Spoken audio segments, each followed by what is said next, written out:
Tolstoy did not write a story about dying. He wrote a story about what happens when the meaning of your life expires before your body does. The Death of Ivan Ilyich is routinely described as a meditation on mortality. That description is comforting and deeply misleading. Death is not the central problem of the novella. Death is merely the deadline. The real subject is something far more unsettling. What it feels like to discover, under unbearable pressure, that the life you carefully constructed no longer makes sense, and perhaps never did. Ivan Ilyich does not spend his final days wrestling with the abstract idea of non-existence. He wrestles with the suspicion that his suffering is not a cosmic injustice, but a moral consequence. The terror that overtakes him is not caused by the fact that he is dying, but by the possibility that his life, when measured honestly, cannot justify itself. This is why his realization feels so violent. It is not a gentle insight, not a philosophical awakening earned through reflection. It is truth extracted under duress, once every distraction, every social reassurance, every comforting lie has been forcibly removed. Tolstoy does not depict moral clarity as something we arrive at through intelligence or taste. He presents it as something that may be imposed on us when we can no longer escape it. Ivan does not learn how to live at the end of his life. He learns, too late, that he always knew. Ivan Ilyич's life is not corrupt. It is not vicious. It is not even particularly selfish in the vulgar sense. That is precisely what makes it dangerous. From the beginning, Ivan is guided by a single instinct: to live correctly.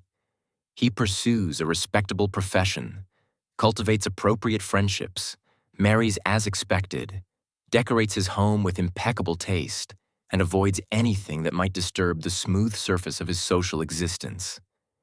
His life is governed not by desire or conviction, but by calibration, an almost unconscious attunement to what is approved, admired, and rewarded.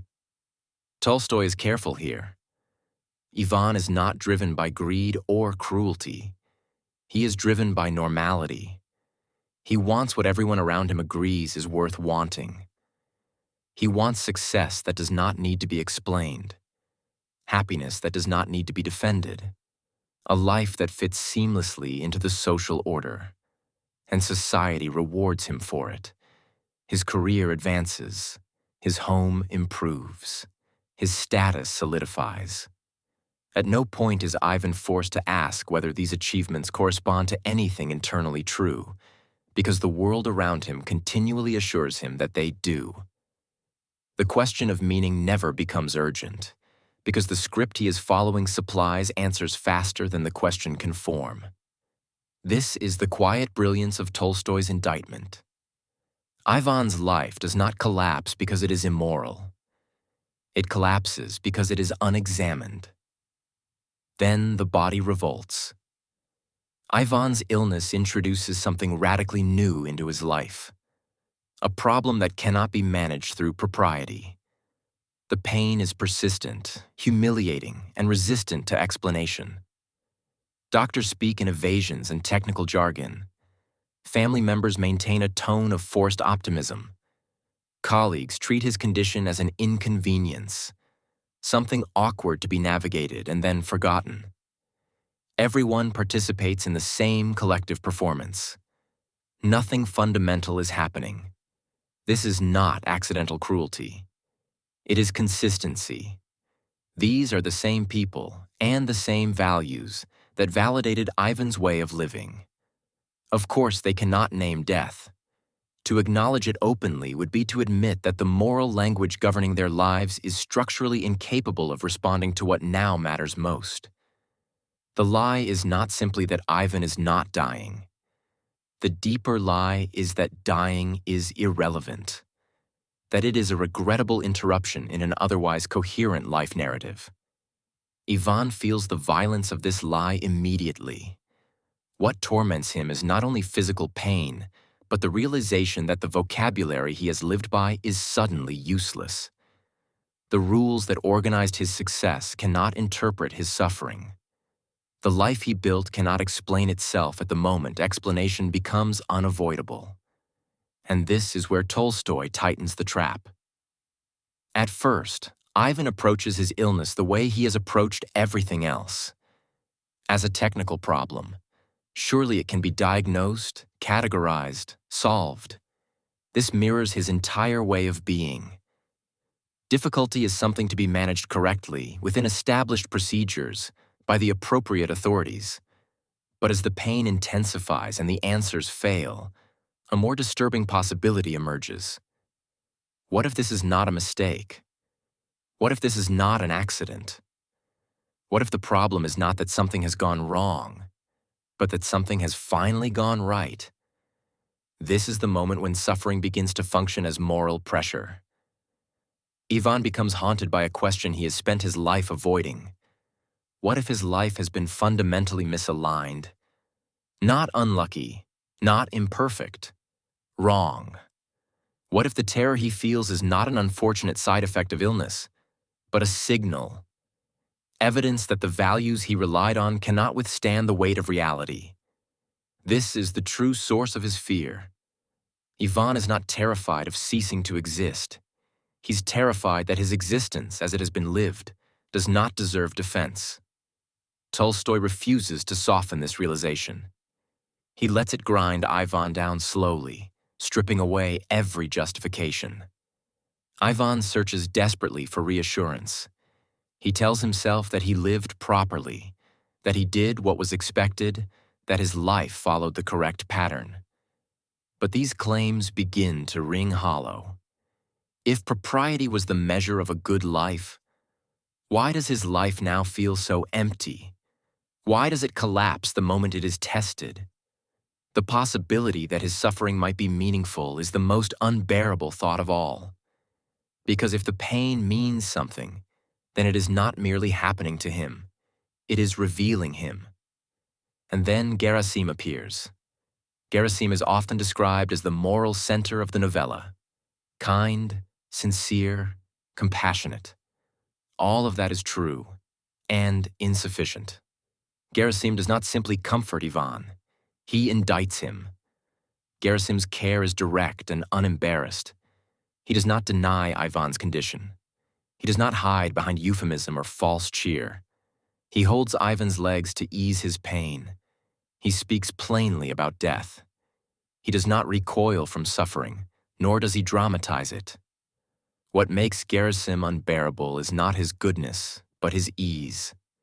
Gerasim does not require illusion to function. Death does not destabilize his moral world. Suffering does not provoke resentment or panic. He accepts these realities as part of life, not as personal affronts. In his presence, Ivan encounters a way of being that does not collapse when faced with mortality. This is devastating, because it suggests that Ivan's terror is not inevitable. It is not the natural response to dying. It is the consequence of a life structured to avoid exactly this confrontation. Gerasim has nothing to defend. Ivan has spent decades defending something hollow. Gerasim does not offer Ivan meaning. He exposes the cost of living without it. This is why his compassion hurts. It reveals that the clarity Ivan is now fighting for was always available. It did not require brilliance or heroism. It required orientation, a willingness to value connection over appearance, truth over approval, presence over performance. Ivan did not lack opportunity. He lacked urgency. This is Tolstoy's most ruthless claim. Ivan's tragedy is not that he lived badly. It is that he postponed the question of how to live until it could no longer be answered without pain. Ivan believed, as most people do, that there would be time later. Time to reflect. Time to adjust. Time to become real. Suffering annihilates this illusion. It accelerates time brutally. It forces the question now, when there is no longer space to reorder a life around a different center. This is why Ivan's awakening is agonizing rather than liberating. He is not discovering something new. He is confronting something long evaded. Insight arrives, but it arrives as indictment. Tolstoy offers no sentimental comfort here. He allows Ivan a final moment of moral clarity, but he makes sure it feels unbearably expensive. The years lost to delay are not redeemed by understanding. They are merely illuminated. Only at the very end does Ivan's terror loosen its grip. Not because death becomes pleasant, and not because love magically erases fear. His fear dissolves when he relinquishes the last defense of his former life: resentment.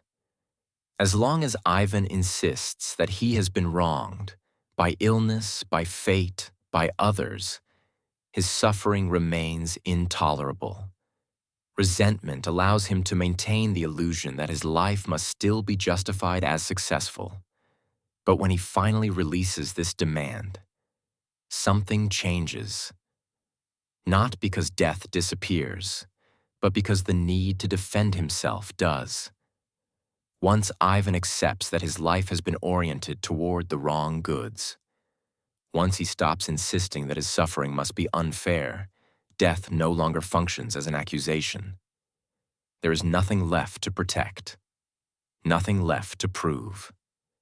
This is not a comforting ending. It is a stripping away. Ivan does not escape death. He escapes self-deception. And then Tolstoy leaves us with an implication that is far more disturbing than Ivan's fate.